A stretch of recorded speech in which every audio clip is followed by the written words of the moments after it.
Ladies, gentlemen, and Spiritborn of all ages, it's time to get flying through Season 10 in Diablo 4, and Spiritborn is one of the fastest classes you can do that with, both in terms of raw movement speed and traversal, but also kill speed. So if you're looking for speed farming once you've hit Torment 1 in a build that can easily scale into Torment 4 and beyond, and to be clear about how smooth this is, I used my leveling build that you can find on the channel until I hit Torment 1, then as soon as I found the functional requirement unique, I swapped over to this, and then even missing half of the pieces that really make it shine, only one or two aspects actually managed, no ancestral pieces, no masterworking, I was able to get to the point of being comfortable on Torment 3 before I had to start properly upgrading. So just to say that the raw power of this setup, even without great gear, is amazing, especially considering just how quickly you can chew through the content that will give you upgrades that you need to get stronger anyways. Evade Spiritborn may not be the peak damage capability of the class once everyone is in their ultra proper endgame version builds full of chaos armor and all that stuff, but it will be able to reach a level of power where the only thing that you would care about enough to not use evade build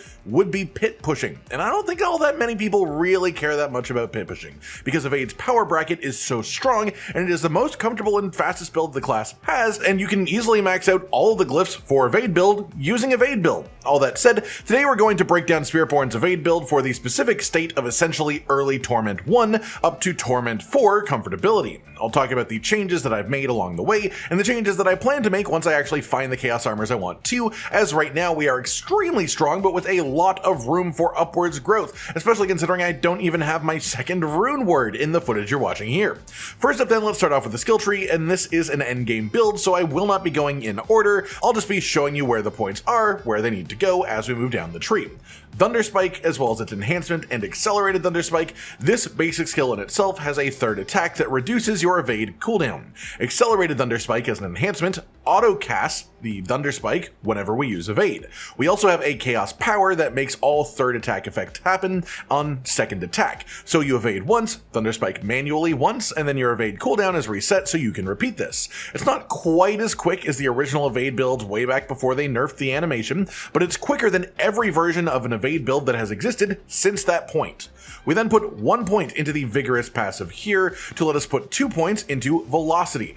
This gives us some passive vigor generation while moving. We are always moving, and while it may not seem like the vigor is actually important in this build at all, one of our ideal Runewords will spend all of our resources to give us damage increases in proportion to what it was able to spend, so the more resource we generate, the larger damage increase that gives us, and there's literally nowhere else that we can put these points early on in the tree that actually affects our build other than that. After that, we're going to be picking up the Ravager skill, as well as its enhancement, and replenishing Ravager specifically. This skill gives you bonus hits on any attack while it's active, it replenishes its own duration when you get a kill while it's active, and it also, whenever you heal, will store up bonus stacks, which get expended when attacking elite enemies for even more bonus extra hits. As well, passively this keeps us always at a minimum of 2 ferocity stacks, which is just a bit of bonus attack speed for us really. Doesn't affect too much as attack speed doesn't affect our storm failures, but it is nice to have. In this cluster, we're also going to be grabbing some passives, 1 rank of the Focal Points passive, mostly just as a gateway for 3 ranks into Apex. This is bonus damage against vulnerable enemies, doubled against elite enemies. Then 3 ranks of the Diminishment passive for reduced damage taken from vulnerable enemies as well. 1 rank of Mirage, this gives us dodge chance while we are evading, and crit chance after a successful dodge, and as we have pretty much always guaranteed crits in this setup, this is mostly only used as a gateway to put 3 ranks into Unrestrained Power. This is bonus damage while unstoppable or unhindered, and we aim to have 100% unstoppable uptime, so permanently active on this effect. We then go into our next cluster, we take Armored Hide. This passively generates some resolve stacks, but the active is the important part. 100% block chance while it's active, and unstoppable as well. We also take the enhancement, which gives us full resolve stacks whenever we activate the skill, as well as the thorns for the duration too. Then we take Reinforced Armored Hide for bonus blocked damage reduction for every close enemy. We then also will be picking up Counterattack, as well as its enhancement, and Reinforced Counterattack. This skill passively gives you dodge chance while it's on your bar, and while active gives you 100% dodge chance. But actually, we don't want to activate this at any point, we only want the passive part of it, because when you dodge an attack, you can't block that attack because it was dodged, and when we block attacks, we gain damage in this build. So it sits on our bar, mostly for the Reinforced Enhancement effect down here, which is just a critical damage multiplier for every enemy that is close to you, which is very, very strong. We then grab Scourge as an AoE poison, slow, and fear skill. We grab its enhancement, which gives us stacking multiplicative increased damage against crowd-controlled enemies, and in our setup we can keep the uptime on this pretty much permanent, which is massively useful. Then we also take Reinforced Scourge. Again, resources may seem unimportant on the surface, but they directly translate to a damage increase buff from one of our runewords, so resource generation is great, and we honestly do not need the healing from the other enhancement option as soon as you have decent resistances running and because of the key passive that we're using and the interactions we have. In this cluster we will also be picking up some passives. One rank of Patient Guard mostly just gives us a bit of passive block chance, but also lets us put 3 points into Auspicious. This passively generates a barrier for us as long as we haven't taken recent health damage. We also take 1 rank of Endurance just as a gateway to let us put 3 points into Perseverance for bonus damage reduction per stack of Resolve, which stacks up very solidly, and we will be at maximum stacks of Resolve very, very frequently.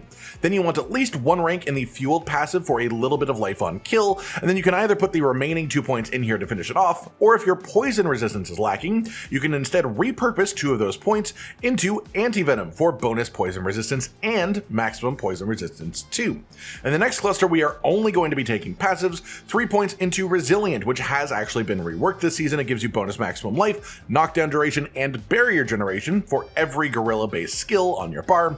We only have the 1 gorilla skill on our bar, but this is still a solid use of 3 skill points in comparison to the passives that we aren't taking instead.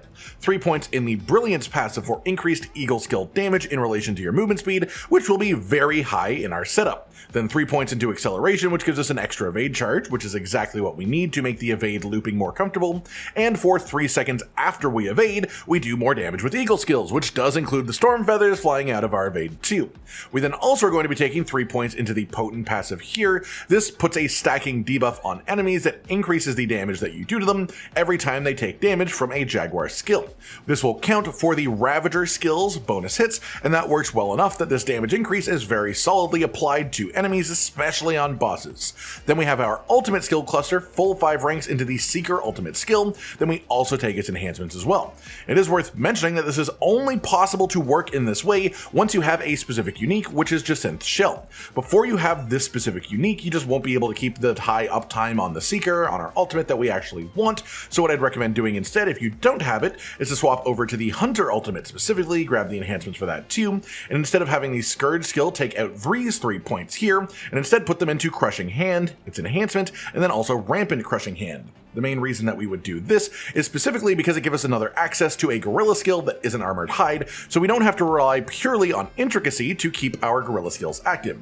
That said, once you have Jacinth Shell, you can upgrade to the Seeker version, which is what I'm trying to show you here.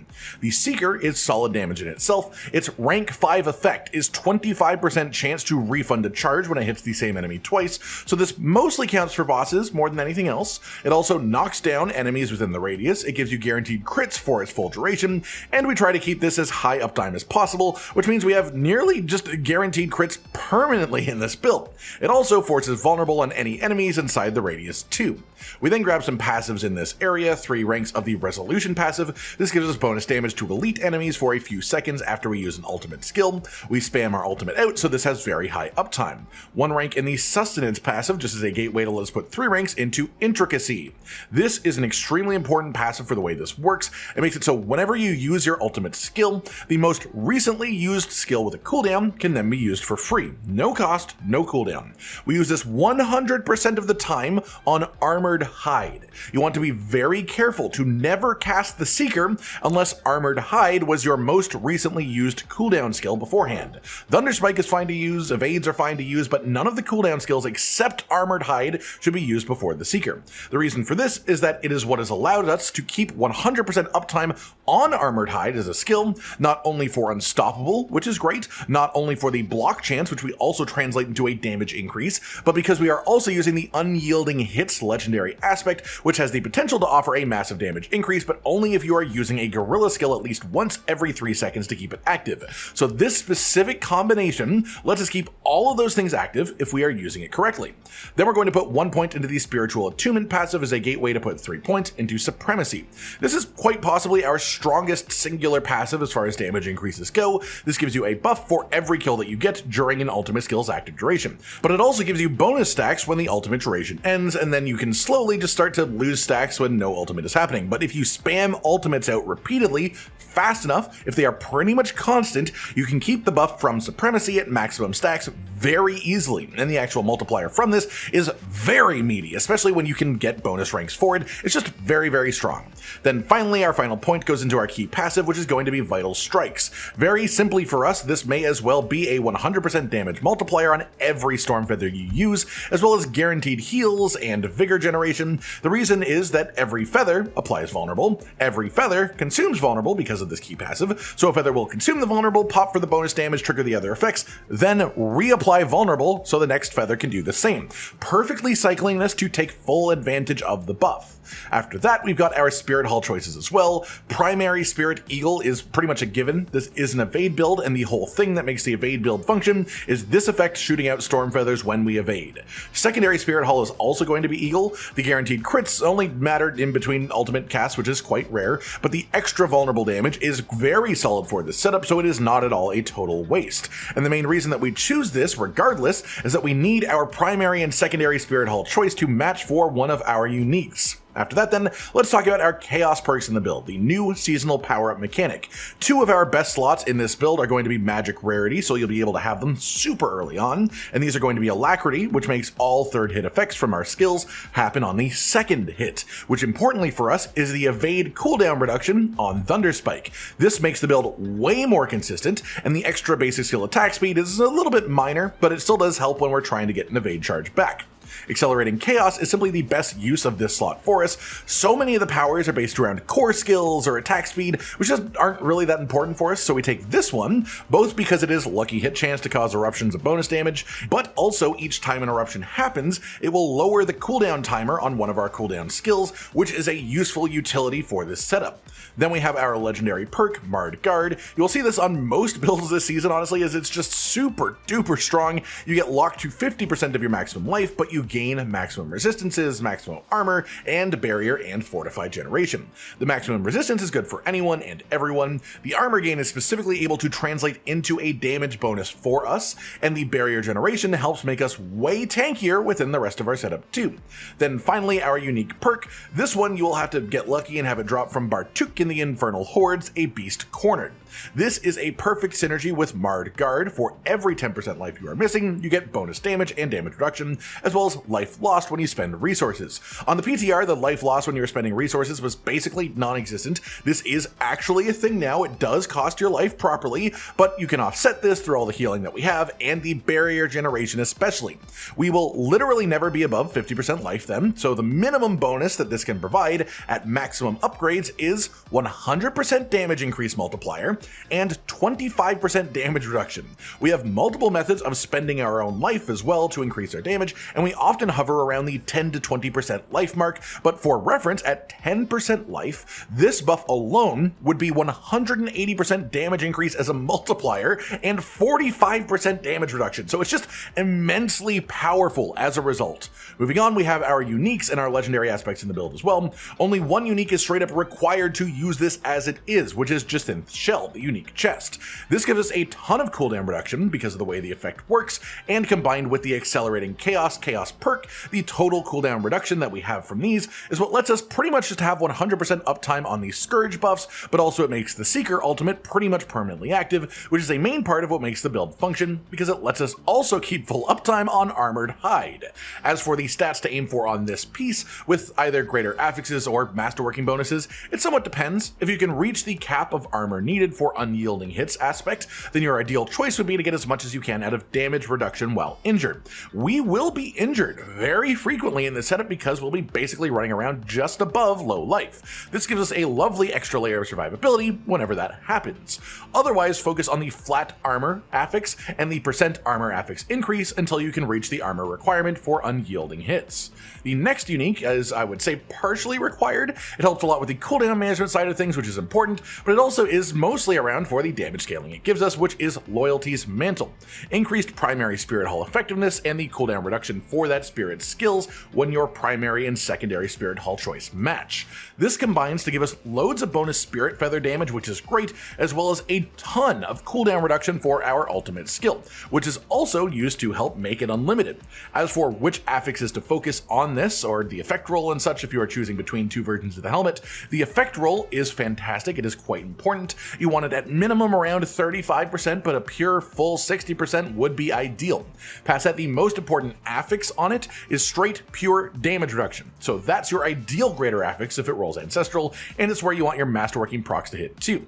The next two uniques are purely for the damage that they offer. This unique glaive here, whose name I won't even try to pronounce because I will butcher it, the main most important things on it are the ranks of supremacy as an affix and the unique effect itself. So if you are choosing between two versions of this, always use the one with the highest ranks of supremacy and the highest roll on the unique effect.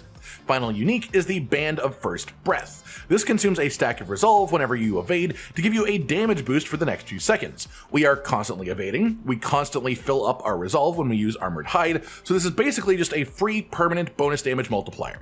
The most important thing to look for on this is the unique effect itself, and outside of that, the main affix to prioritize is maximum resolve stacks, mostly for the bit of extra damage reduction from our passives.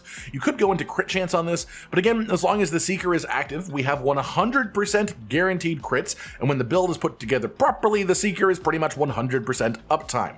Then finally, this is a stopgap unique, but I am using Yen's Blessing as my boots. Rakanoth's Wake would also work, just one of these two pairs of unique boots that has all elemental resistance as an affix on it. This stat is not as high on these pieces as it used to be, but it's still higher than you can achieve on legendary boots, and resistances are a big deal for not dying in this build in higher Torment tiers. And while you are slowly getting the rest of your gear sorted, using your boot slot for that specific purpose is a pretty good idea. That said, once you have enough resistances without this, you would want to swap out to a legendary pair of boots, and you have two choices of which aspect you'd want to put on it that should both be quite strong for their desired purpose. Max power would be Frosty Strides on a high roll. If this roll is above 50% life, that means it will be permanently active because of our chaos perks, and given we are an evade build, that means every evade we do does some bonus damage, but more importantly, freezes all nearby enemies repeatedly, which is actually quite solid. The other main option for this would be the menacing aspect over here. This makes Scourge stay active for a duration as an aura around you instead of being pressed once to activate a puff of stink, and this doesn't really increase our effectiveness too much. It makes mobbing things just die way faster because Scourge will be active on everything you walk near, but it does make it a little bit more comfortable with the way that we use Scourge in general, just to maintain the crowd control damage buff. As for our other legendaries then, the amulet slot for 50% bonus effectiveness, I've got Redirected Force. This entirely depends on your armor split. The absolute ideal situation is if you can get enough armor that you can use this aspect on this slot. This is our strongest uncapped scaling aspect. It scales crit damage multiplier off of your block chance. We will pretty much always have more than 100% block chance thanks to Armored Hide being spammable, so it will always be a massive crit damage bonus. On this ring, I have the Unyielding Hits aspect. This gives you bonus weapon damage scaling to a percentage of your armor, but never more than 1500 weapon damage granted. This means you have to sort of play around that cap. This roll of the aspect is 25% of armor converted when it's on a ring, but it goes up to 38% converted if I were to have it on my amulet. This means if I could reach 6000 armor while in combat, I would want it on my ring because I'd get the max bonus out of it, and it lets me use another aspect on the amulet for some bonus power. If I have less than 6000 armor, then that is the worst choice. You would instead want Unyielding Hits to be on your amulet, Redirected Force to be on your ring. It's a bit of a balancing act, and while this is my example, it won't be the same for you. The numbers will be different. You'll have different armor than I do, you'll have different ranks of the aspect itself, and you'll just have to do a minor amount of math and actually look at what your armor is hitting during combat to work out which is best. That said, on your amulet, the ideal affixes are percent dexterity increase, percent total armor increase, which gets way higher than this one does on an ancestral amulet, but I haven't had a decent one of those drop yet. And then ideally you would get ranks of a damage increasing passive, unrestrained power, apex, or potent, being the top 3 options if you see one of those pop up on an amulet. For tempering affixes, you want evade cooldown reduction to help our evade spam loop, and then also storm feather potency as the direct scalar that we get from offensive tempers to our main damage source.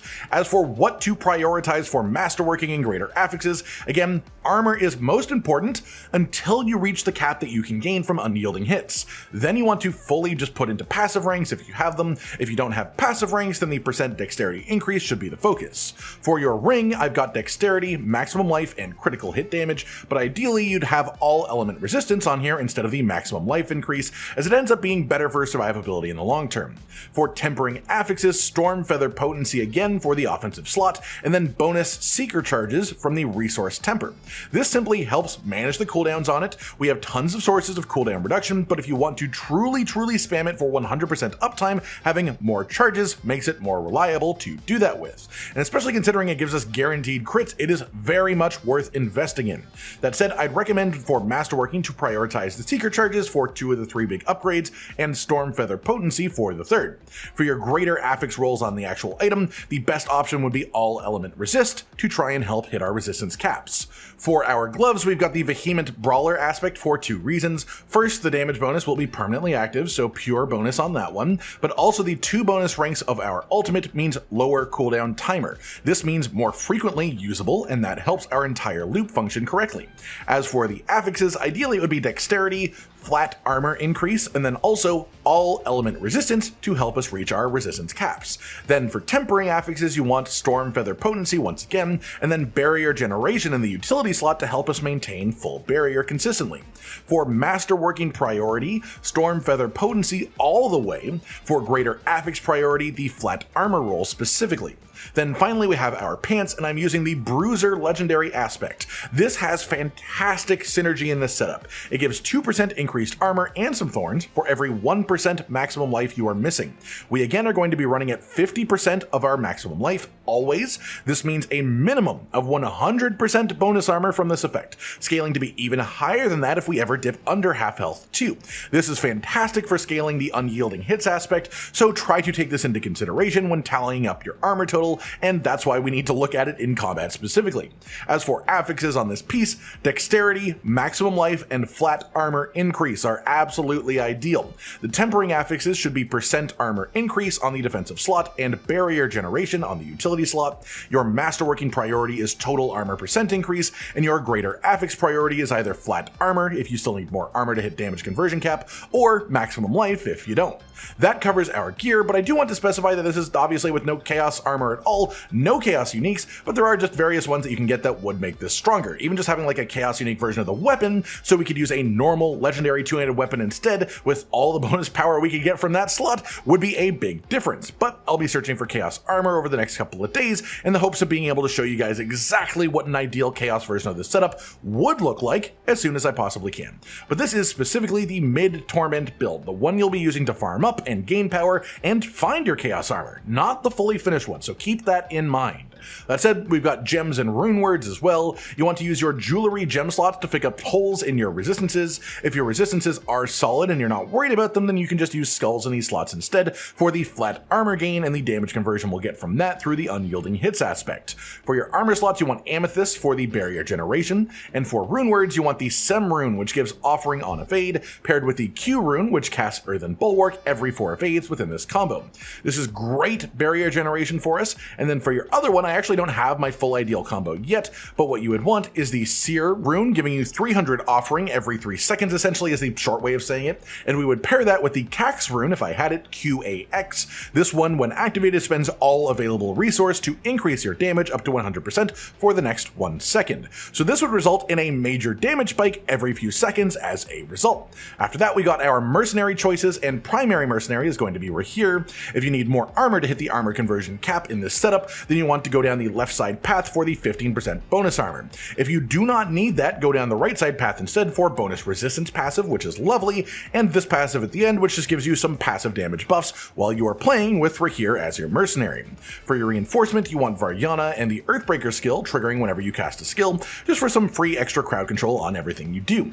Finally then, for putting it all together, we have our Paragon board as well, and just for a quick disclaimer at the beginning that this is the work in progress Paragon board. It's the one for the beginning of Torment. It was made with the specific goal of hitting our important legendary nodes as quickly as we can, and then rounding off back to take care of the glyphs and important extra bonuses afterwards. So this is our beginner board, basically, and we'll be reshuffling this in a couple of days for people who have way more points than this. Starting with this then, the starting board, we go up through the right side through the bonus damage rare node, and the dexterity to get to the glyph socket itself. Inside the glyph socket, we're sticking in the jagged plume glyph for bonus damage with storm feathers, and bonus damage and movement speed that will always be active. The sooner you can find this glyph and get it into one of your boards and activated, the better, because our main damage scaling is jagged plume. This one is a massive focus for increasing your damage in Torment. We then round down for the defensive rare node and some bonus max life on the armor on the left. Then we grab the rare nodes in the radius of the glyph itself. We grab the dexterity required to activate the secondary bonus. Then we pop up out of the top side of the board. Here we attach on the sapping board with the legendary node on the close left side. We head up through the all resist and maximum health rare node cluster over here, over to take the legendary node as quickly as we can for what will end up being a permanently active bonus 60% damage multiplier. We go up through the resource generation and maximum resource rare node as well, which isn't that big of a deal for us. Then we exit outside of the left side of the board, and here we're going to be sticking on the drive Paragon board. We head through the top side for bonus maximum life and healing received. Then we ran down to the legendary node itself, which is a stacking increased damage buff based on how far you move and how quickly. We stack this up extremely hard, fast, consistently, so it's just a really solid damage bonus for us in general. Then we round through the movement speed increase rare node at the top to go down to the glyph socket itself, inside of which we're going to be putting the spirit glyph. This gives you increased critical damage in general, but also it applies a debuff to enemies where every time that you crit them, they take more critical damage from you. We then grab the rare nodes in the radius as well, and also the dexterity required to activate the secondary bonus of the glyph. Then we head out the top side of the board, and here we'll be attaching on the viscous shield board with the legendary node facing the bottom. We head up the left side of the board for the bonus armor and maximum life rare node cluster, which is lovely, then into the legendary node itself as quickly as we can, which is viscous shield. This gives us scaling bonus damage depending on how much of our life we have as barrier, which should be pretty consistently full, a full bonus. You want to also make sure you grab this one intelligence right here, as it does go into the radius of the upgraded size radius on the glyph. Then we go over to the glyph socket itself, going through the raptor rare node for increased crit damage, and inside of this glyph socket we want the canny glyph for bonus non-physical damage. The secondary effect is another stacking debuff that makes enemies take more damage from us. You cannot activate the secondary effect on this one though in this space until it hits level 15, so that is one of your priorities to do with your early pit runs. Then you want to pick up the rare nodes in the area around it and the intelligence required to activate the bonus effect. Then we're going to be heading out the left side of the board to attach on our final board, which is Convergence, with the glyph socket in the upper right hand corner. We want to head directly to the glyph socket like I do here, and inside of this glyph socket we want the Fulminate glyph, which is a little bit of a weird one, specifically with how it scales, but it does just give us bonus lightning damage in various ways, and storm feathers deal lightning damage, so this is fantastic. We grab the rare nodes and the dexterity and the radius to help activate the secondary bonus, but it's worth noting the actual main scaler for the effect is intelligence, so we also want to pick up some intelligence in the radius too. Then after that, if I had more points, I would go around the top side here through the all resistance and armor rare node cluster to get to the legendary node itself, which is Convergence. What this does is convert a portion of all of your different elemental damage boosts and just gives you a general damage increase based on how much that adds up to. Once you have this, your next highest priority is pumping in the intelligence around the Fulminate glyph in order to scale the board's main effect by giving you more lightning damage to scale into Convergence. Then if you have more points than I do, what you would want to do is fill in some of the stuff we skipped over, like the glyph on the second board is a pretty major one that we don't have, which would then be Talon glyph if you can get over to that, which is just bonus damage with eagle skills, bonus critical damage with eagle skills, and even the legendary effect is bonus lightning damage. All of this affects us, all of it is good, but it was not the priority over getting all of our legendary nodes first. And again, this is not our permanent final Paragon board, but it is the one that you want to do while you are progressing. That does it then for how to put the build together, so let's talk about how to actually play it. For the most part, you just want to hold down Thunderspike and spam the evade button. Outside of that, keep Ravager active 100% of the time, and you can try to keep Scourge at 100% uptime on the actual buff as well, but that isn't necessary for most content. It's best for bosses more than anything else for when they hit their stun phase. Outside of that, keep Armored Hide and the Seeker as close to 100% uptime as possible, and you do this by always casting Armored Hide before you cast the Seeker. If you mess up on timing, if you mess up on the ordering, you will use the Unyielding Hits aspect bonus weapon damage for a few seconds, which is definitely a big loss. It's a bit awkward awkward, but it's not like it totally ends your existence. It just means you'll be doing less damage for the next 12 seconds or so. It's a mistake that you can quickly learn to avoid making when you're playing the build itself, and it's not that punishing if you fail it, just means that you gotta wait a little bit. Otherwise, other than that, it is extremely simple to actually play.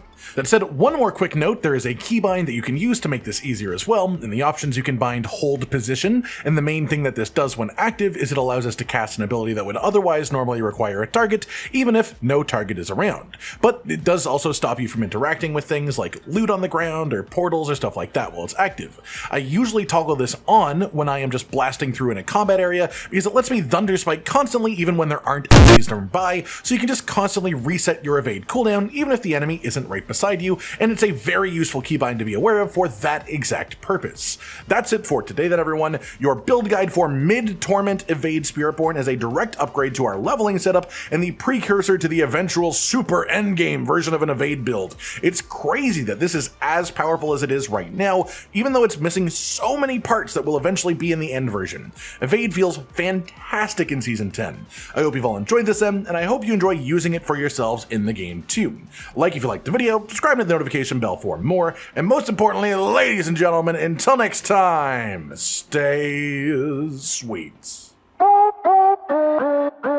Josh, Cotton, and Hollow with the videos, dropping the humor like a hammer on your tippy toes, bringing entertainment on a daily arrangement to take our insanity and turn it into entertainment. Yes, I said entertainment twice, to reiterate that it is nice to look into your faces on a mostly daily basis when you let us in your homes to make the whole world a stage.